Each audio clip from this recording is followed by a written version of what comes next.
बाद हैदराबाद में mayor Bharatiya Janata party का होगा, ये हैदराबाद की जनता ने स्पष्ट कर दिया है।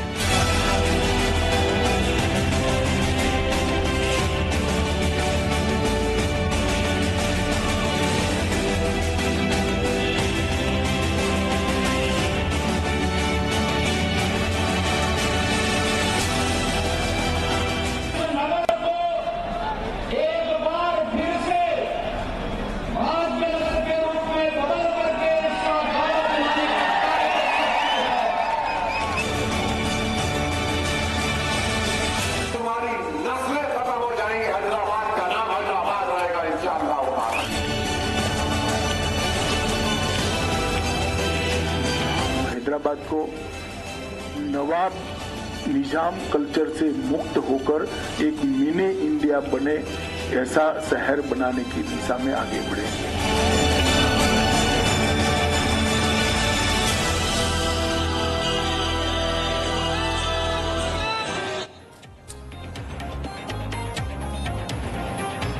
तो हैदराबाद से बड़ी खबर यह है कि हैदराबाद निगम चुनाव में बीजेपी जबरदस्त प्रदर्शन करती हुई नजर आ रही है। रुझानों में बीजेपी को बहुमत मिलता नजर आ रहा है और 94 सीटों पर 94 सीट्स पर बीजेपी इस वक्त रुझानों में आ गई है। 150 सीटों में से 148 के रुझान आ चुके हैं, जिनमें से 94 सीटों पर बीजेपी आ गई, यानी कि बहुमत की तरफ बढ़ चुकी है बीजेपी और बड़ा बहुमत मिलता हुआ यह नजर आ रहा है। तेलंगाना राष्ट्र समिति टीआरएस यानी कि के चंद्रशेखर राव की पार्टी, जो पिछली बार 99 सीटें जीती थी, वो इस बार 33 सीटों पर सिमटती नजर आ रही है।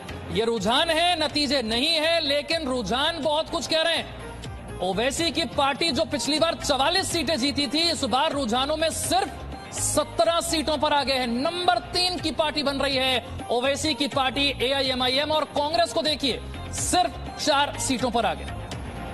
प्रसाद भोसेकर हैदराबाद से हमारे साथ है। प्रसाद, इस वक्त क्या अपडेट?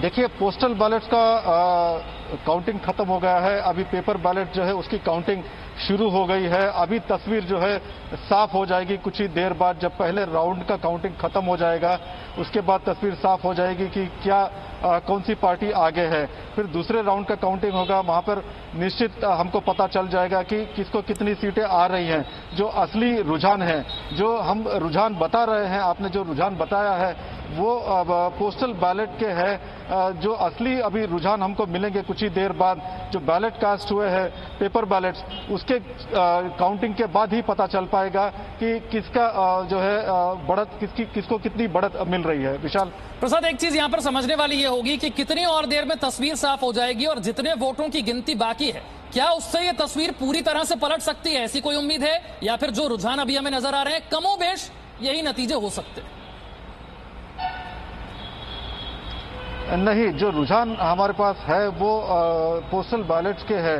अभी तस्वीर जो है बदल भी सकती है, या फिर जैसा कि अनुमान या रुझान अभी जो इनिशियल बता रहे हैं वो भी हो सकता है। लेकिन हमको तकरीबन 1-1.5 घंटे का इंतजार जरूर करना पड़ेगा।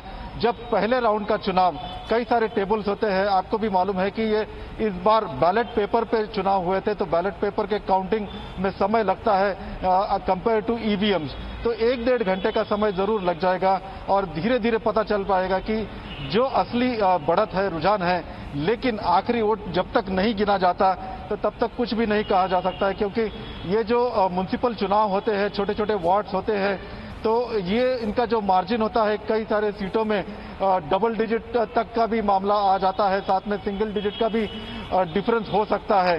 तो फिलहाल हमको कुछ देर जरूर इंतजार करना चाहिए और साथ ही साथ इस नतीजे के बाद भी एक्स ऑफिशियो जो मेंबर्स है उनका भी रोल अहम हो जाता है। लेकिन वो जो है अभी रिजल्ट्स जो आएंगे उसके बाद ही एक्स ऑफिशियो मेंबर्स का जो रोल होगा या फिर उनकी क्या जरूरत हो सकती है, इस पर ध्यान दिया जाएगा।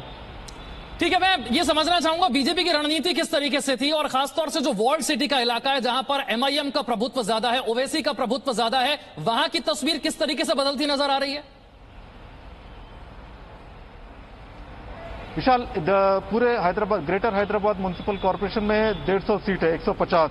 उसमें से जो है दोनों टीआरएस और बीजेपी ने पूरी सीटें लड़ी। हालांकि टीआरएस ने एक सीट कम लड़ी थी, लेकिन जो एआईएमआईएम की पार्टी है उन्होंने सिर्फ 51 सीटों पे लड़ी और वो भी पुराने शहर में।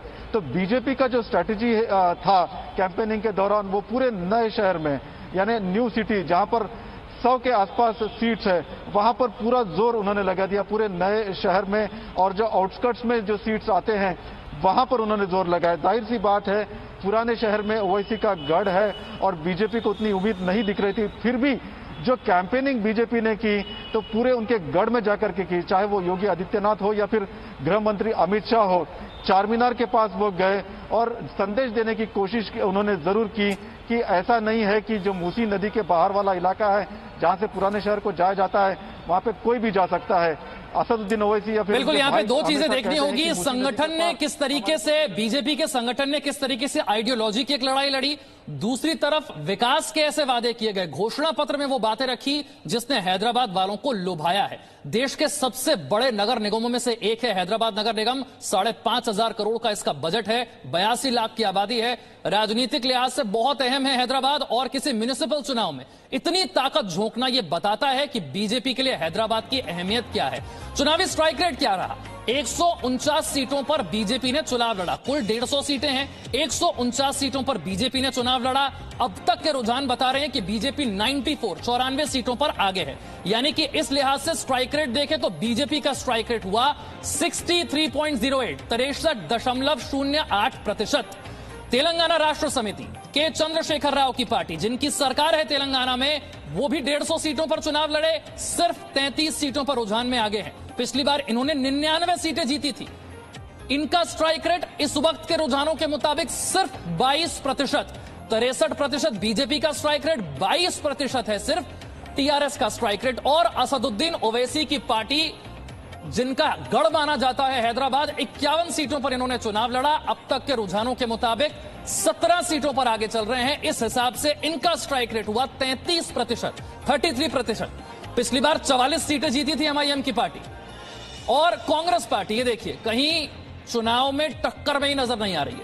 146 सीटों पर अपने कैंडिडेट उतारे, सिर्फ 4 सीटों पर रुझान में आगे है। स्ट्राइक रेट देखिए बेहद खराब, 2.7%। यह है 4 बड़ी पार्टियों की स्थिति हैदराबाद नगर निगम चुनाव में। तो हैदराबाद नगर निगम पर किसका कब्जा होगा, इसका फैसला होने में अभी कुछ वक्त और है। लेकिन बीजेपी के शुरुआती रुझान से बीजेपी के नेता गदगद हैं और हैदराबाद चुनाव को एक बड़े बदलाव के तौर पर, एक बड़ी उपलब्धि के तौर पर देख रहे हैं।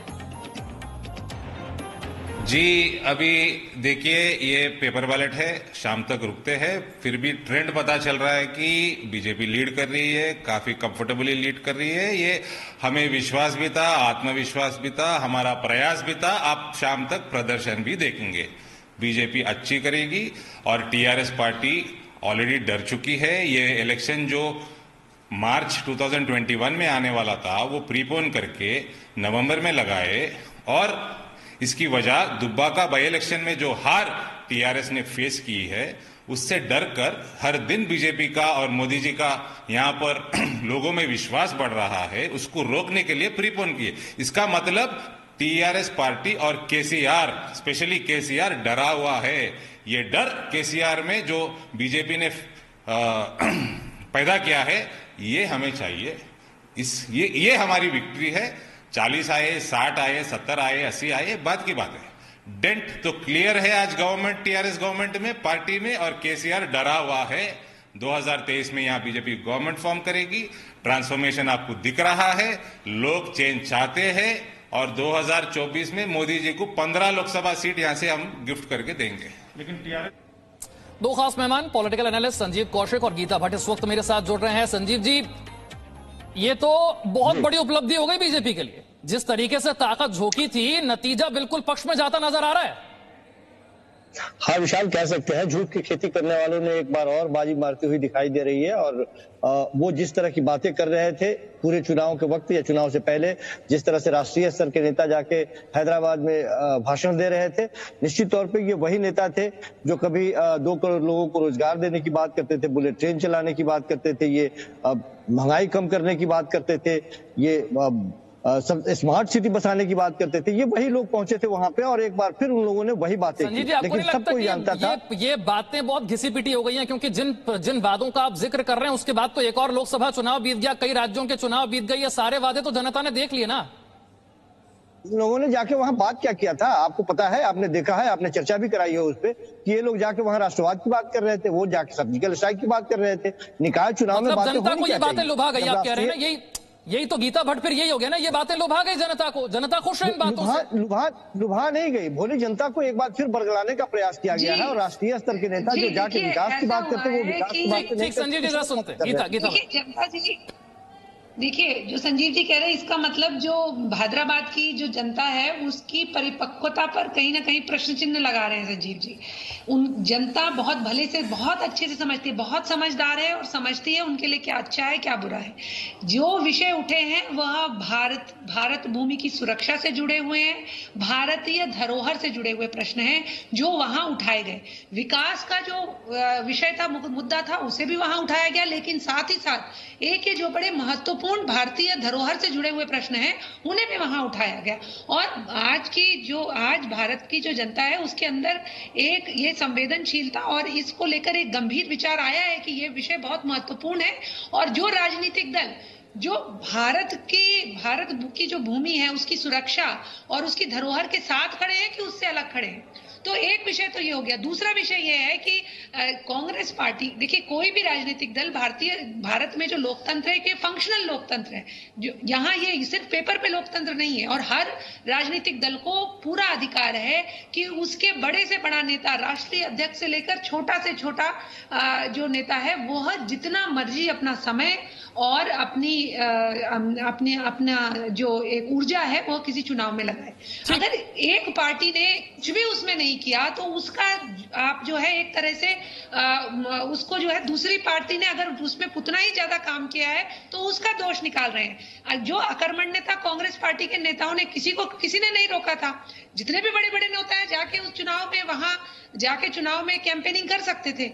और यही कारण है कि आज आप देखिए कि 146 सीटों पर कांग्रेस ने अपने प्रत्याशी खड़े किए हैं। और अभी आपने बताया कि स्ट्राइक रेट क्या है, आज का जो अभी तक का जो रुझान है उसके ठीक है, स्ट्राइक रेट की हम चर्चा कर रहे हैं, लेकिन बीजेपी के इन रुझानों में इतनी बड़ी जीत का कारण क्या है, जरा रविंद्र से भी समझने की कोशिश करते हैं। रणनीति क्या थी? जैसा कि संजीव जी कह रहे हैं तो झूठे वादे कर दिए, जनता वो भोली भाली है उनमें आ गई, या फिर ये विकास की जीत है, ध्रुवीकरण की जीत है? चुनाव प्रचार में सियासी संग्राम कैसे रहा, उससे पहले मैं रविंद्र से समझना चाहूंगा कि जीत का बड़ा कारण क्या है। जनता पार्टी ही और राष्ट्रीय पार्टी है